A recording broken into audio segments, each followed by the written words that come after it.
Is goth political? Well, it depends on who you ask. If you go online, you'll find posers like Jake Munro who say that they can be both goth and also conservative. And even within the goth community of Southern California, specifically within Los Angeles, there are a segment of people who somehow think that goth is completely apolitical. In this video, I wanted to investigate this topic and share some of my thoughts as a person who has been participating in the goth scene for quite some time. Now, because I have a slight speech impediment and I know people are going to comment on this, I am saying goth, G-O-T-H, not G-O-L-F.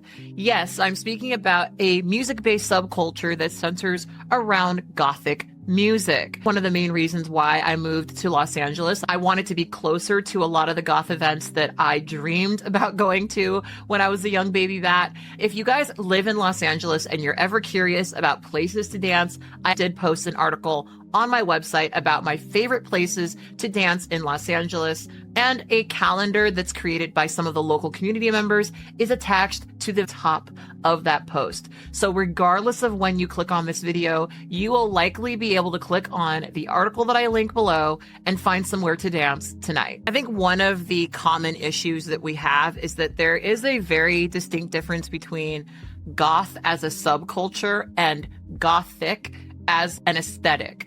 And goth is one of those things where people are more familiar with the aesthetic of goth than they are with the actual subculture that people who identify as goth tend to enjoy.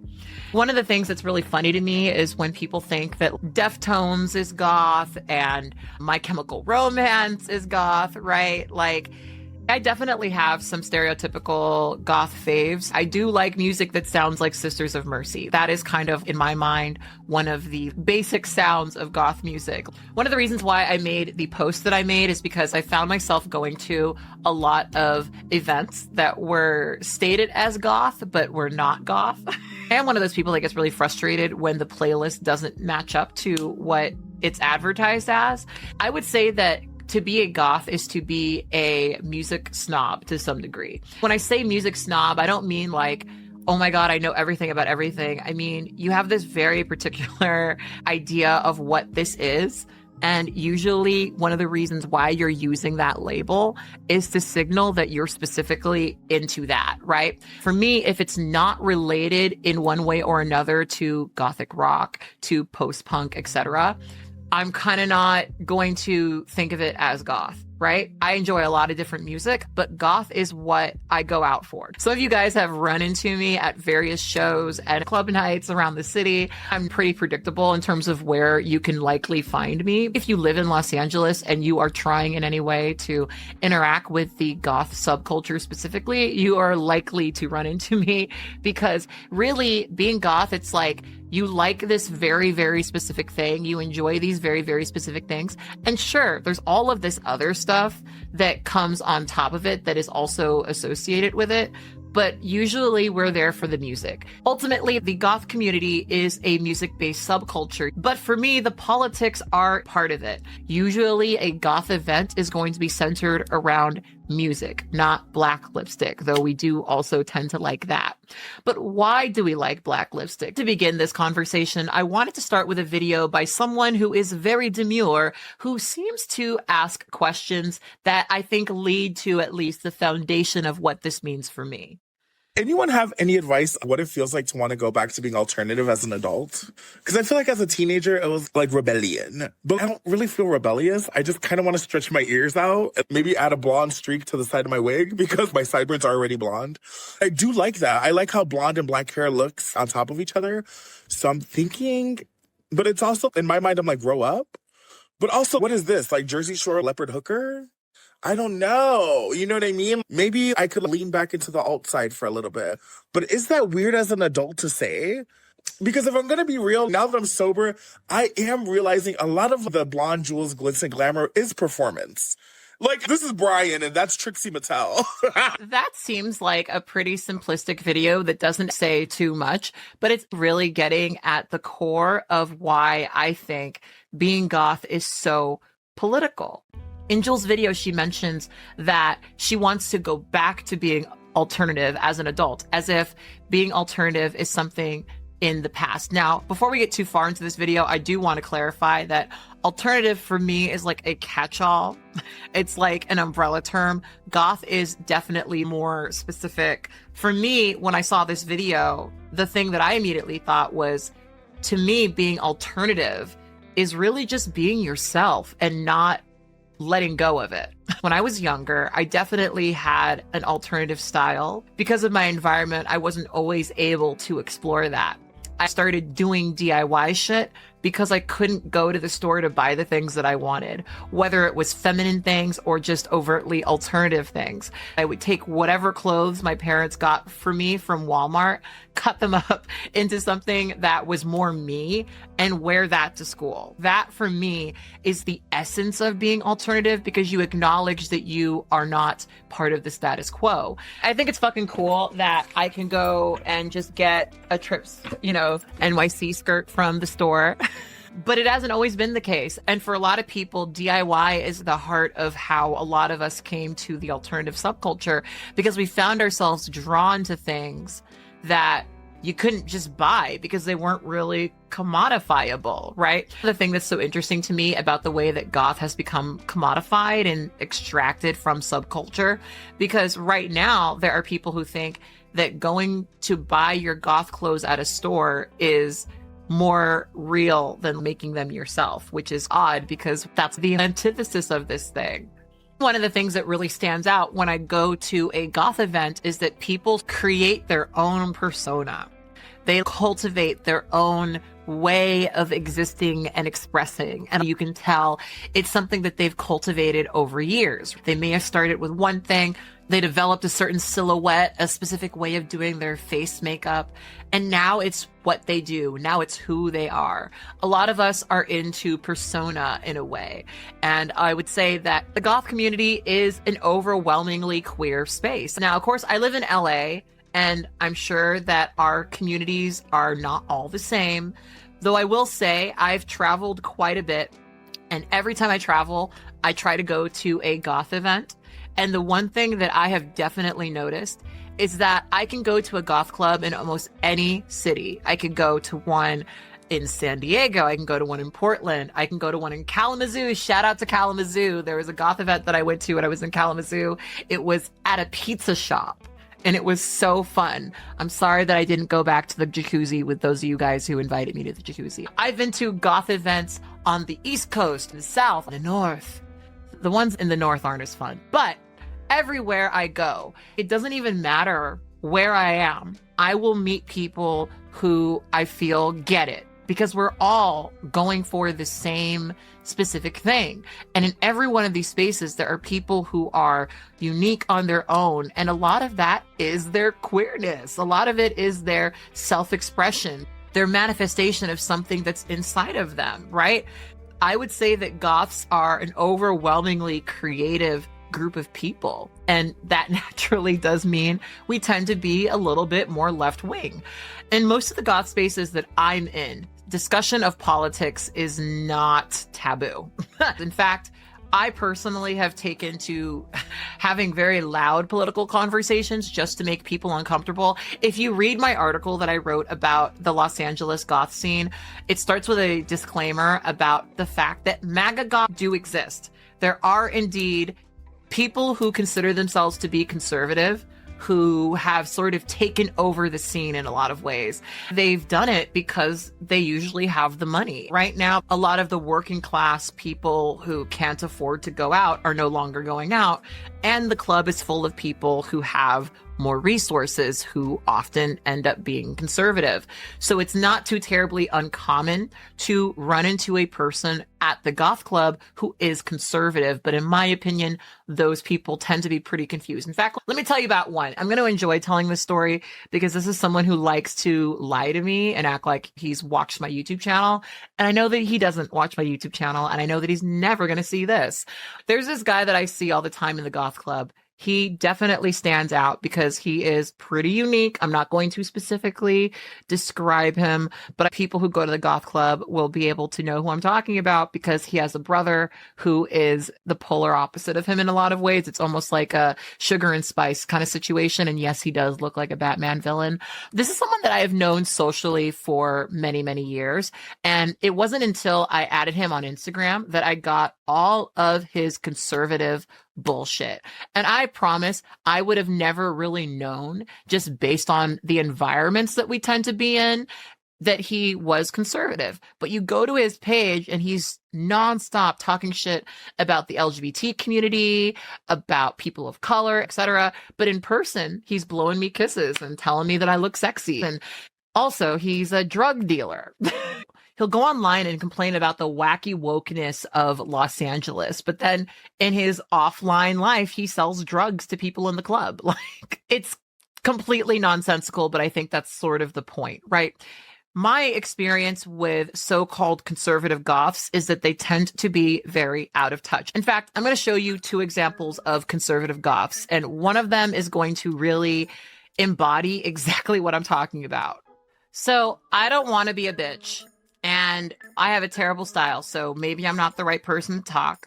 But when I look at this Republican goth OOTD, it looks exactly the way that I would assume a Republican goth would dress. Everything she's wearing looks like it's from Amazon. There's no personal self-expression. I'm a light makeup in the goth club kind of gal. I sweat a lot, so I don't really believe in wearing like a crazy face of makeup in the club personally. But she's plain faced. Her hair's back and long, right?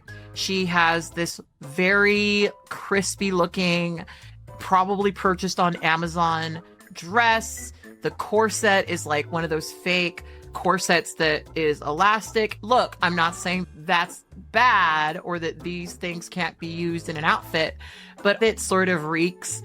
I saw someone else do this, and so now I'm doing it too. She may even be doing a Wednesday Addams kind of thing with her hair. I don't know. It makes her look Mormon a little bit. She looks like she's wearing a paint by numbers goth costume. And I'm not saying that to say, oh my God, you need to go and spend all of this money in order to be goth. But I'm saying, to me personally, a really big part of being goth is self-expression and breaking away from the status quo of what you're expected to present. I think the LGBTQ community needs to understand that Republicans don't hate you because you're gay. We hate you because you're annoying. Okay, here's the thing that kills me, right? She's got a post that says, remember your roots, goth girl.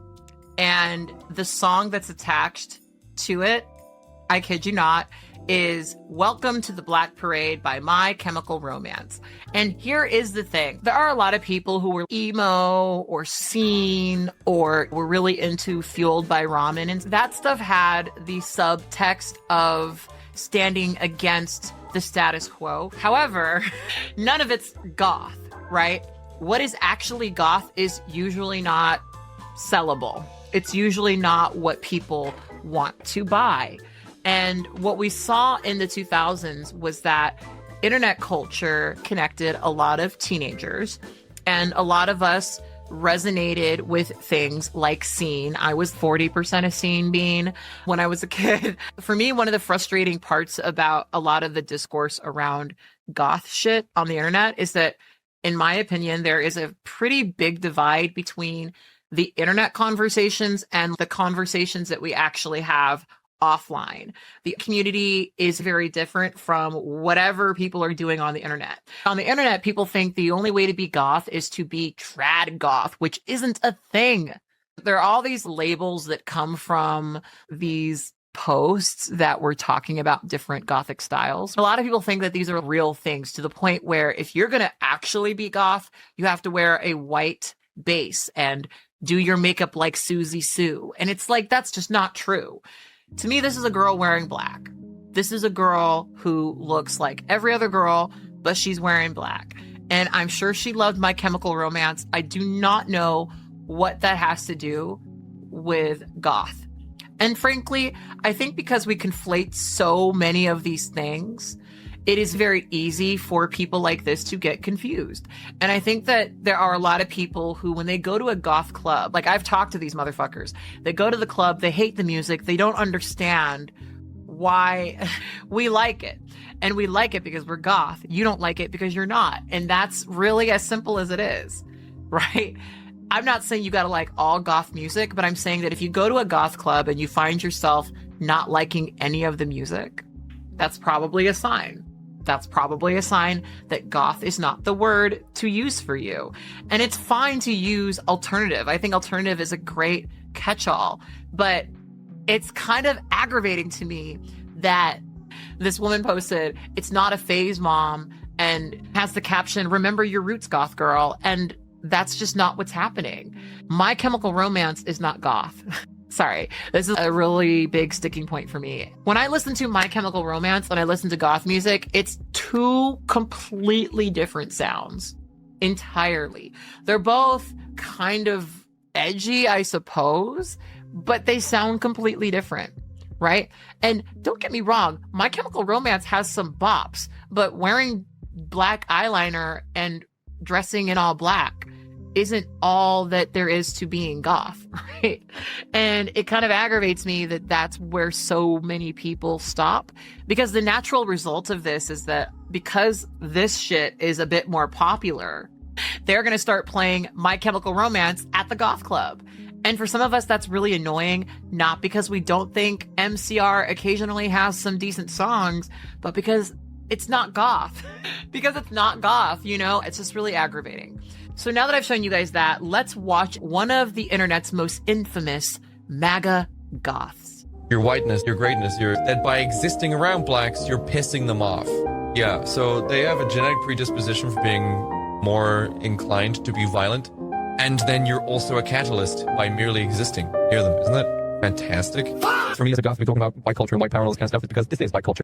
You have one of the greatest white movies ever made, Troy. So what movie do you think they were going to go after and completely destroy with their woke, revisionist bullshit? That's right, Troy.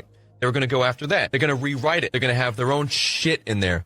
They're going to make fun of you, and they're going to piss you off. They're going to ruin your favorite shit so that you have nothing left. That's what Odyssey is. That's what this Ellen Page shit is. This is what Helen of Detroit is. They want to get a conveyor belt with all your favorite stuff. Star Wars and Star Trek and Doctor Who and video games, Troy.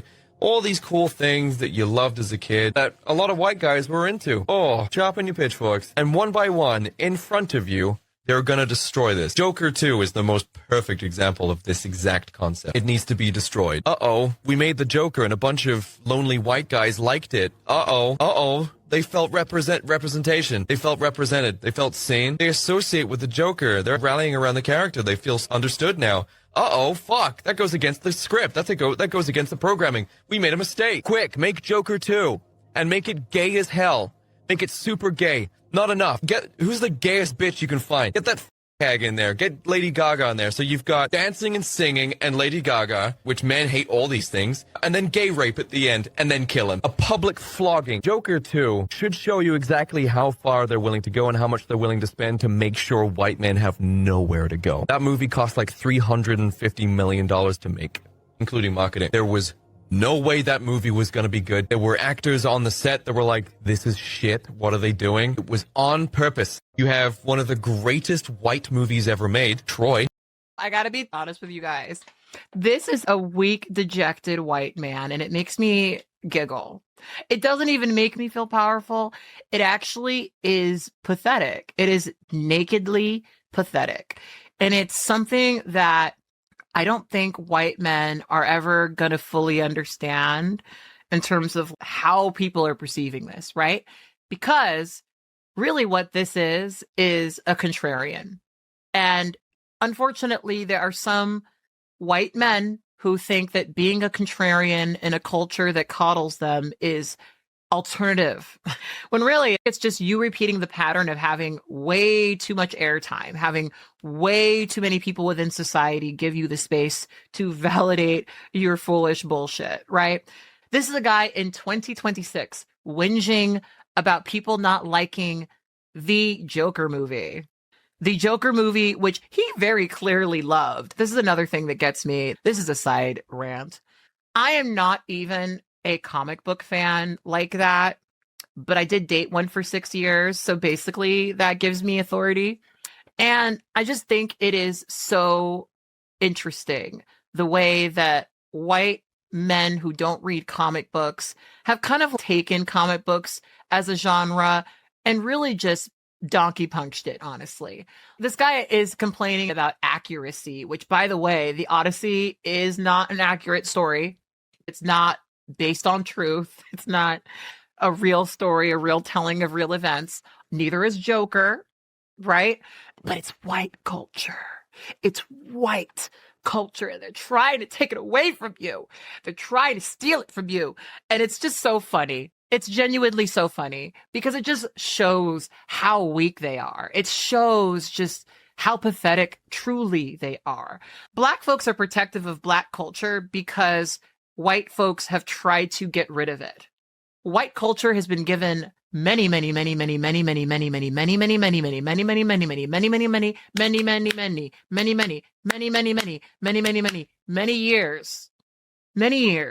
to develop and to reinforce itself. And the best, the absolute best that it can bring forth is Donald fucking Trump, Elon fucking Musk. That's what they got, genuinely.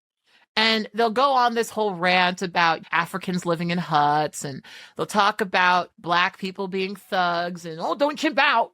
Oh, don't chimp out. At the end of the day, these are the thoughts of a dejected man, a failure of a man. And that's genuinely all this is. Because the thing that you are clinging to the most is not your accomplishment. It's your video games that you liked as a kid. And I don't mean to be condescending or disrespectful or shitty towards you, but genuinely, it is one of the most pathetic things. I do think it's pretty funny how especially so many grown white men in this culture have fully allowed this idea of video games being their cultural representation, where if there is a person of color or anything gay or anything that isn't white and heterosexual in a film, it causes them to turn their cameras on and be upset about the fall of humanity. It says a lot because some of us have learned to survive without getting constant validation from our media. And I think that those people are significantly stronger than the people who whinge every single moment they have to have a conversation that isn't about them. It is a real manifestation of weakness, in my opinion. When I interact with the Jake Munros of the world, I know that it's just them enjoying being annoying. Oh, I rhymed a little bit there. They like being contrarian. They like being annoying. What they think is pushing against the status quo is really just them reinforcing conservative dogma. That's it. That's truly it. And on that note, this is a post that was sent to me by a friend of mine, and it is a very popular post that is shared by the conservative goths. So I wanted to read it and go through it with you guys and give you my reaction to it.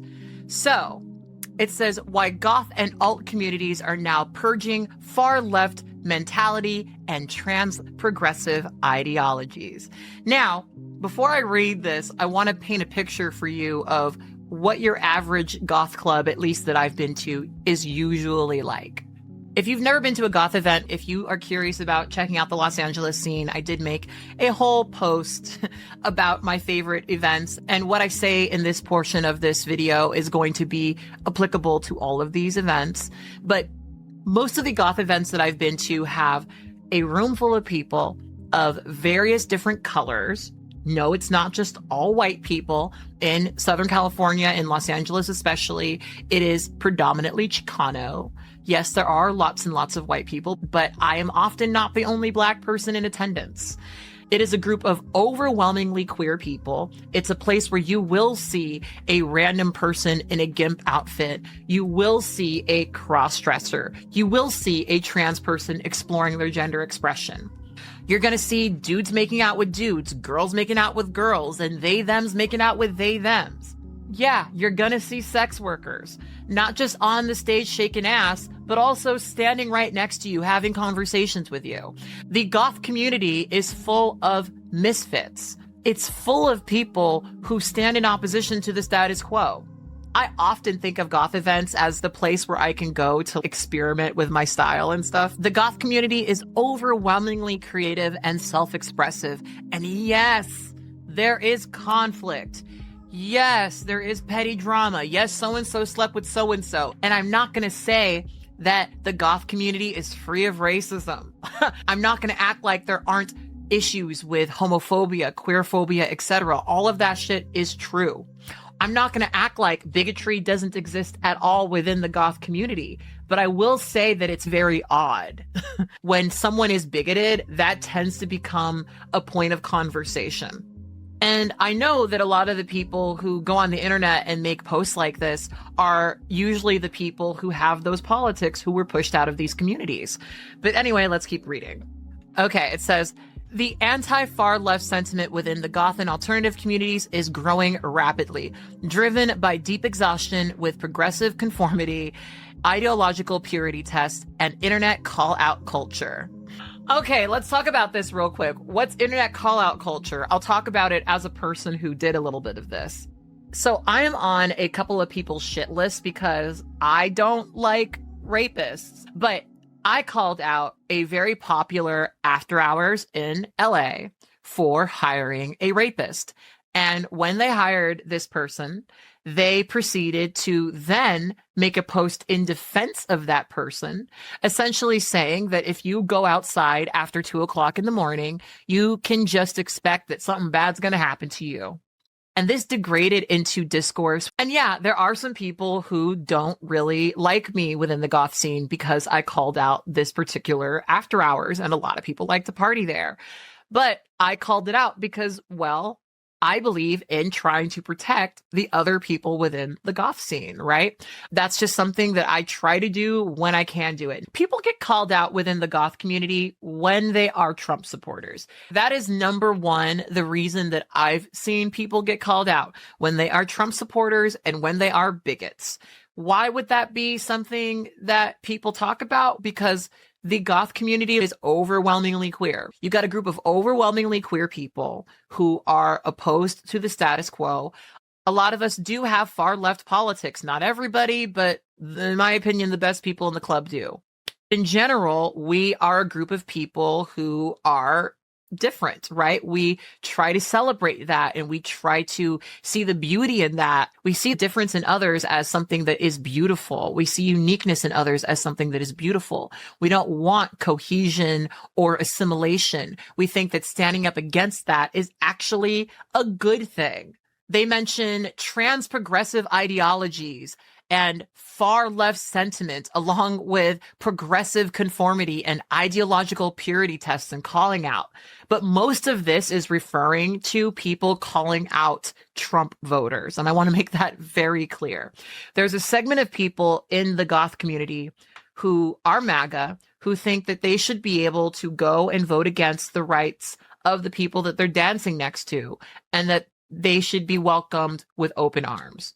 And it's just ridiculous. It's just absolutely ridiculous. Let's keep going. Goth doesn't stand with communists. Goth doesn't stand with Nazis. Goth stands for individual freedom, creative expression, and thinking for yourself. Are you thinking for yourself by repeating the thing that your parents taught you? Are you thinking for yourself by adhering to the lessons that you learned in Sunday school and saying that everyone who doesn't adhere to your personal belief is going to hell? I don't think so. So now there are these 4 different tenets that they go over. 1, the death of true individualism. Goth was built on being an outsider, an eccentric and free thinker. For many, the modern progressive movement feels like the exact opposite. It enforces rigid social rules, language policing, and mandatory political stances. The rapid growth of anti-far left mentality, the rapid growth of the anti-far left mentality Sentiment. Wow, that was hard to read. I don't know, maybe I'm stupid. The rapid growth of the anti-far left mentality sentiment is, okay, I'll just read this the way it was probably supposed to be written. The rapid growing resentment against far left ideologies is a direct rebellion against this. People are tired of having to pass a political litmus test just to belong to a music and fashion subculture. See, now this is where we start to get off point. Goth is a music-based subculture. The way that we dress is usually a celebration of that. We are usually celebrating the musicians that we appreciate. A lot of us are inspired by the way that the musicians that we appreciate dressed. And fun fact, a lot of what people consider to be goth music was not created by musicians who themselves identified as goth. A lot of people like that aesthetic. They like the dark aesthetic. And that ends up being more popular than the actual subculture. Some people think that because they feel drawn to that aesthetic, whether they fetishize it or they look better in it, they feel particularly entitled to the label goth because I think they think that's the most legitimate one. When frankly, I think these people can be alternative, but they don't have to be goth, right?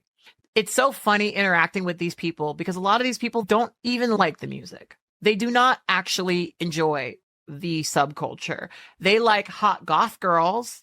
They like dark and spooky things, but they're not actually into goth music. So of course they lean on stuff like fashion, right? Like one of the things that I hear sometimes that annoys me the most is you don't look goth, which is so annoying because there actually is no way to look goth. Like, yes, there's a way that goths often look, but goths don't look a certain way. And most of us can't do the whole shebang to look goth every single day. Looking goth is an outgrowth of our appreciation for the music. 2, redefining the establishment. In the 1980s and 1990s, the establishment was conservative, corporate, and religious. Today, many goths feel the dominant cultural establishment, the one controlling corporate marketing, media narratives, and online social spaces, is hyper-progressive. Therefore, the most genuinely anti-establishment punk rock thing to do is reject progressive orthodoxy. This is some bullshit. So let's talk about what actually happened here. So we are in the middle of fascism.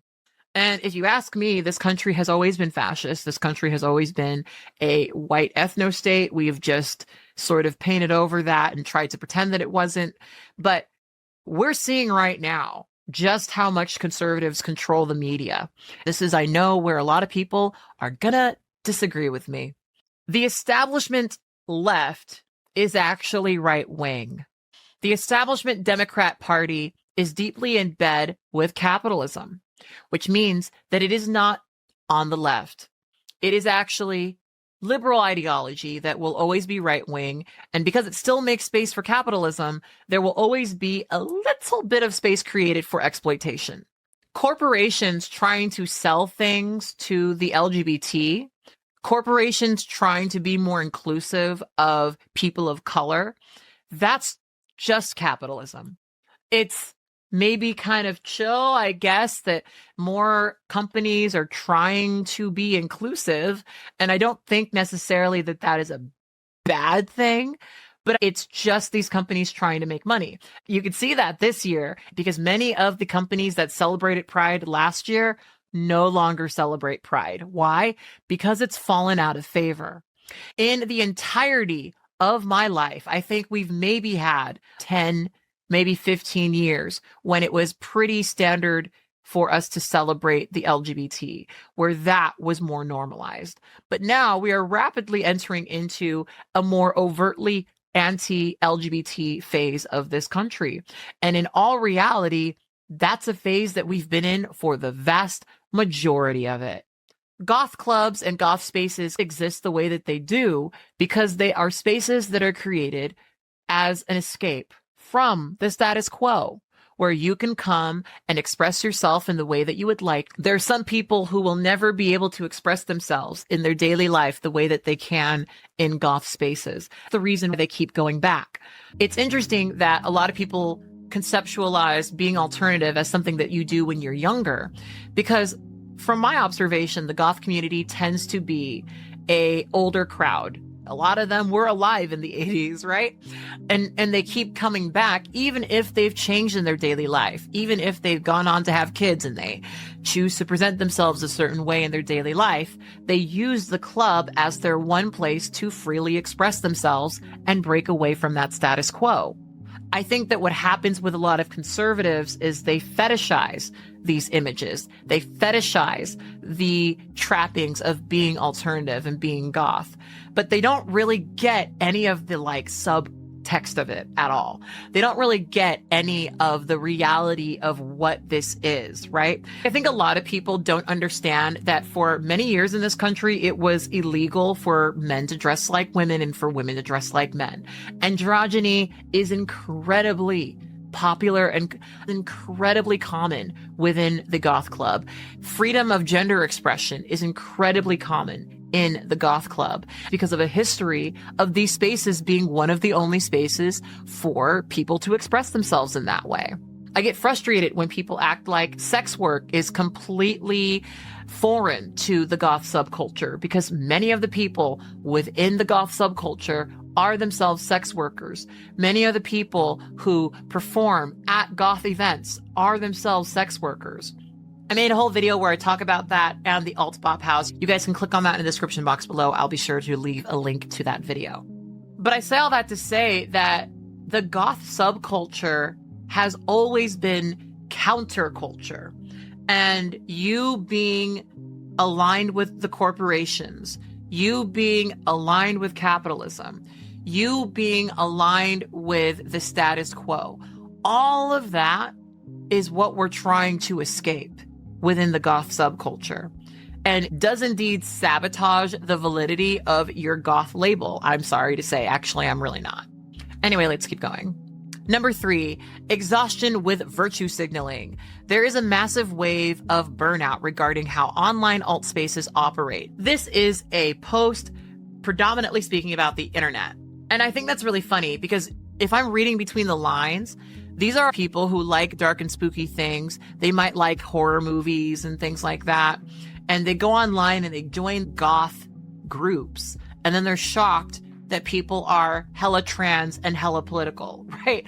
Like, at the end of the day, that is kind of what we're all doing here, right? Like, all of this is kind of working in tandem with each other. If you stay on the internet, you are going to find an overwhelming amount introverted Nazi goths. I'm not exaggerating. That is way more common online. And I think it's because these are the people who don't actually go and join community. Mind you, the goth community is a high concentration of introverted people. But the point I'm making is that a lot of these people, their only interaction with the goth subculture is virtually. And the goth subculture on the internet is really, really annoying, in my opinion. Many feel that the scene has been hijacked by influencers and activists who care more about policing others' thoughts than about the music, the art, or genuine personal freedom. The pushback is a collective demand to strip away the mandatory political activism and return the focus to personal autonomy. Now, mind you, they're talking about freedom of expression and personal autonomy on a post where they're talking about pushing against trans progressive ideologies, right? So you get to police trans people, you get to police other people's expressions. Oh, but if people say that you're a Nazi, if people say that you're a conservative and you don't belong here, that's a line drawn in the sand. Maybe people are having a reaction to you because goth is political and you are a conservative, who is the antithesis to that.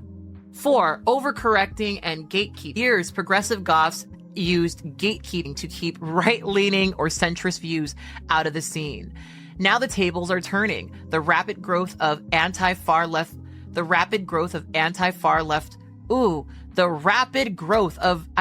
did they write this with ChatGPT? Because these typos are driving me a little insane. They keep saying the rapid growth of anti-far left mentality. You know what? I bet that they literally typed a prompt that was like, write an infographic about the rapid growth of, you know what's really funny? I also just noticed they have an They have an anarchism symbol on here. Get the fuck out. So anyway, okay. You know what? You're a poser. And you know what? This is why people say this shit. This is why people talk about posers, right? You're using an anarchist symbol. Side note, anarcho-capitalists are not real. You're using an anarchist symbol, right?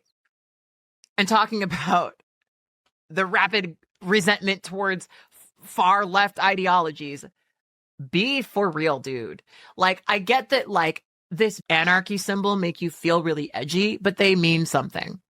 They do usually mean something to people.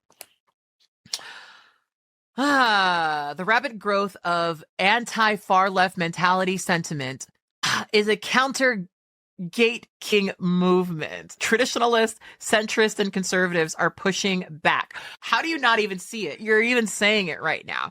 You're a conservative, you're a traditionalist, and yet you also think that you're pushing against the status quo. You're talking about the minority of people who are left, true left, who take up space within the goth subculture that has always been countercultural. Traditionalists, centrists, who are really just Republicans, but whatever, are being gatekept and banned or shamed for even questioning the new orthodoxy. It's so annoying. It is so aggravating because it's not new.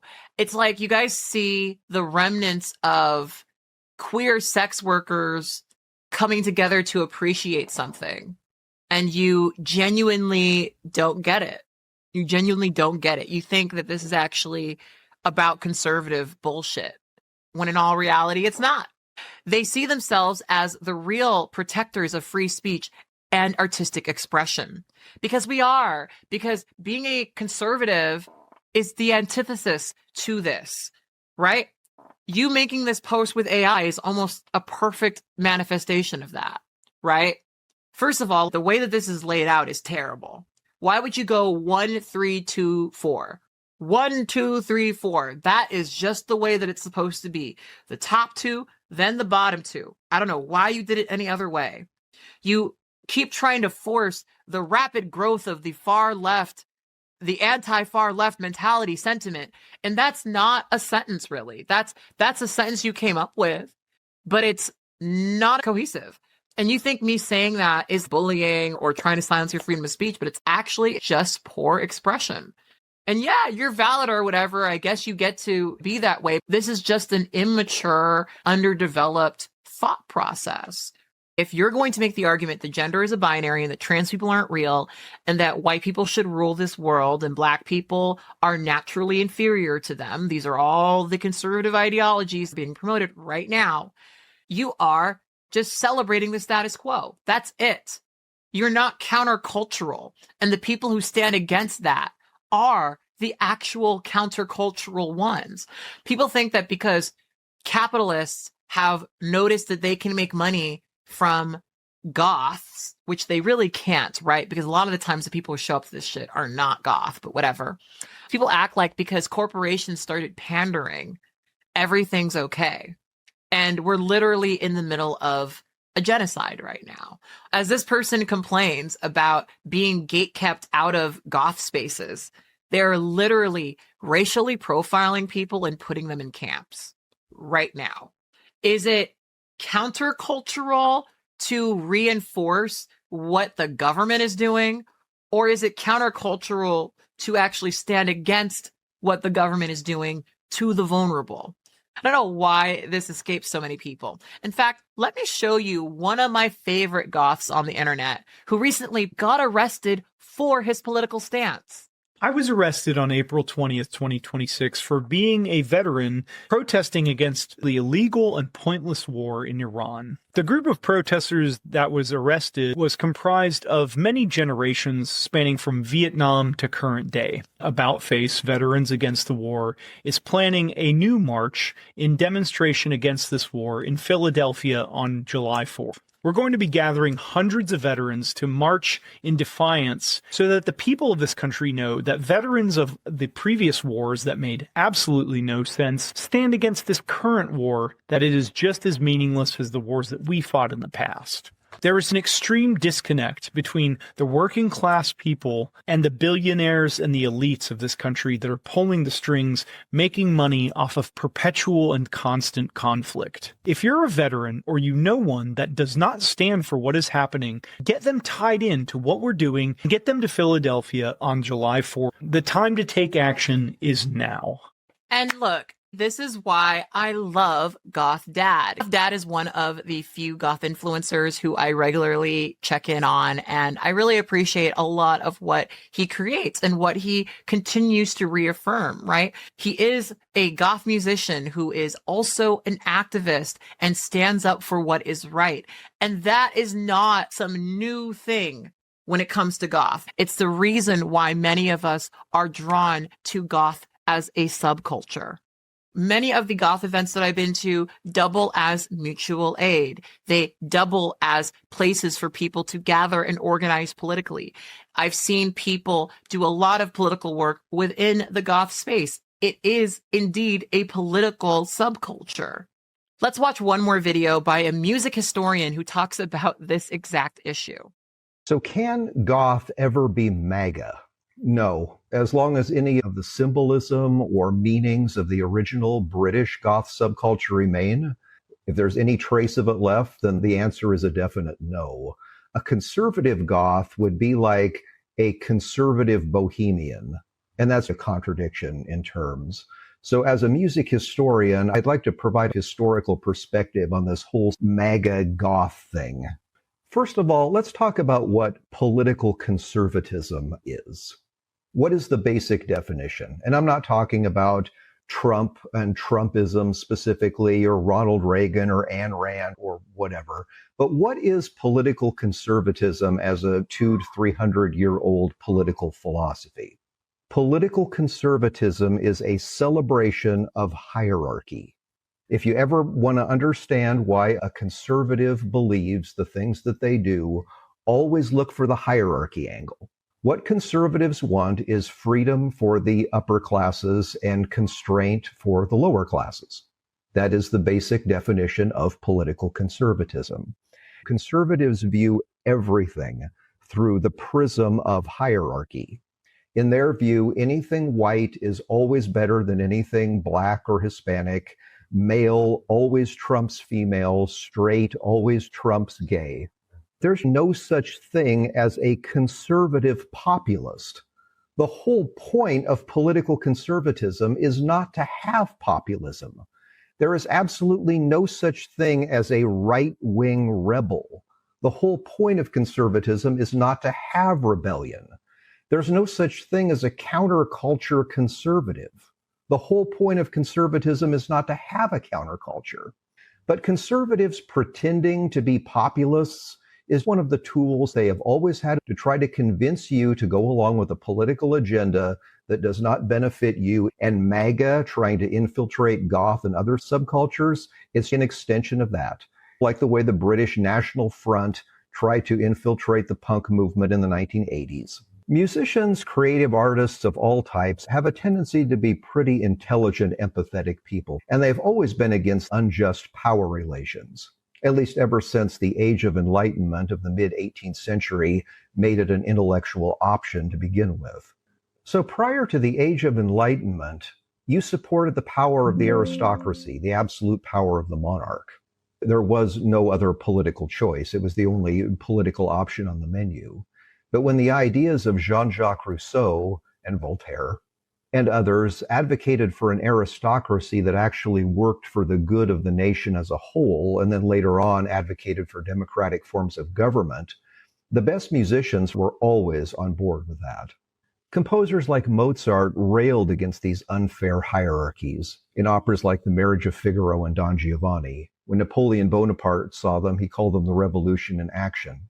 Beethoven was the founder of Romanticism in the arts, and he always spoke out against tyranny and favored democratic forms of government.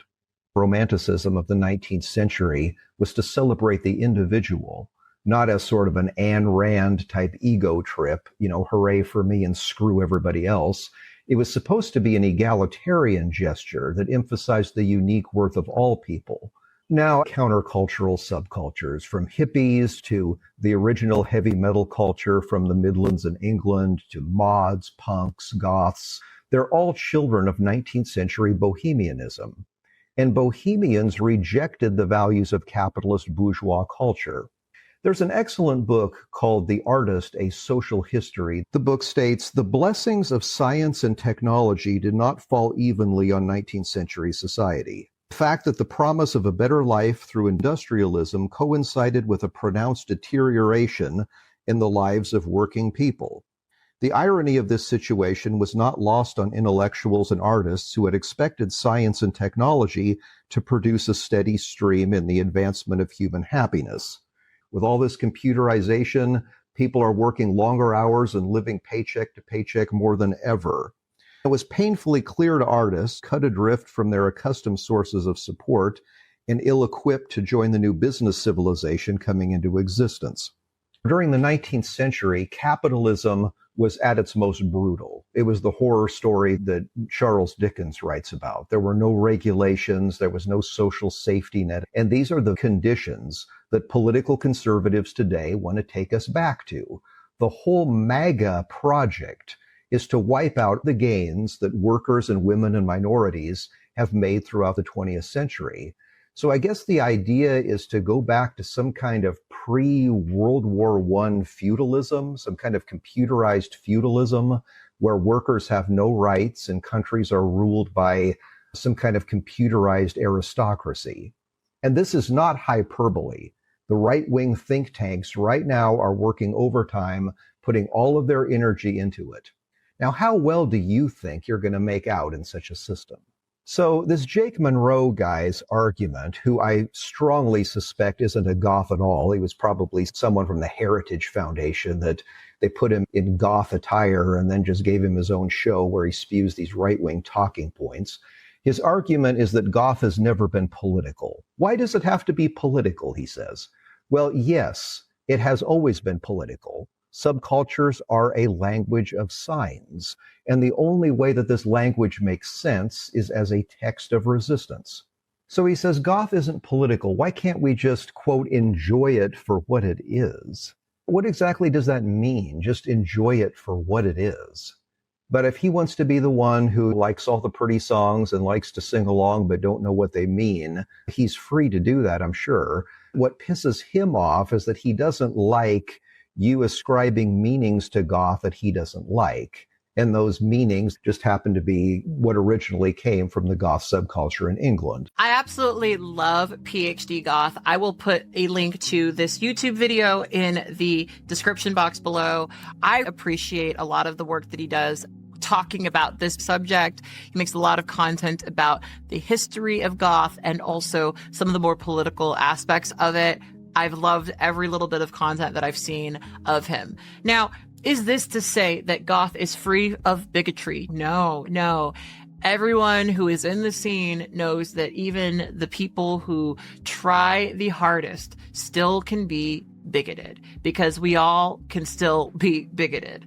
But this shit has no relationship to the subculture. A lot of people like the look of it, the aesthetic, but they don't really like the subculture. I get frustrated with that because at the end of the day, it is about the music. And even if you listen to just the music, you should be able to understand that goth is political. Goth is not just people in dark clothes who like to wear crazy makeup and are edgy. One of the most goth things you can do is be yourself. Literally just be yourself and not play into the various messages you get from society about how you're supposed to be. I understand how people who don't like goth music can listen to goths talk about being goth and be like, oh, you guys sound like you want everyone to conform to your ideology, or you guys sound like you're trying to make everyone be just like you. We like a certain music, and we also tend to like certain politics, and these things go hand in hand, and things outside of that tend to not relate to the subculture at all. It is very frustrating for many of us when people try to associate things that are not goth with goth. One of the reasons why I made my post about goth events in Los Angeles is because in the coming years, these spaces will become more important. But as I also acknowledge in that post, unfortunately, it is very true that there is an issue with the goth scene being so overrun by MAGA goth. Right now, those are the people that have the resources. So I think if there are MAGA goths that are finding themselves gaining power or influence, they should acknowledge that maybe that has nothing to do with the actual goth subculture. And maybe you were confused when you reached for that as your label. Goth is a music-based subculture where you cannot separate the music from the politics. And I would argue that any attempt to do so usually weakens the art. Anyway, if you are goth, I would love to hear how you feel about this particular topic of whether or not goth is political. And if you're a conservative goth and you feel like defending your position, you're welcome to participate. I will allow it. I will allow it. But you must remain respectful. You must remain hot and introspective. Anyway, on that note, I will talk to you guys next time. If you guys have been checking out my shirt, let's do a quick little OOTD. This is my Reject White Nationalism tee that you can get in my store, katblaque.store. I did do some DIY on it. I made it look a little cuter for me. And you can get this design on a t-shirt. Also, I've got it on a hat. I've also got patches and much, much more. Check out my store. Anyway, on that note, I want you guys to stay hot and introspective, and always remember, never forget that you are beautiful and you are loved. Bye.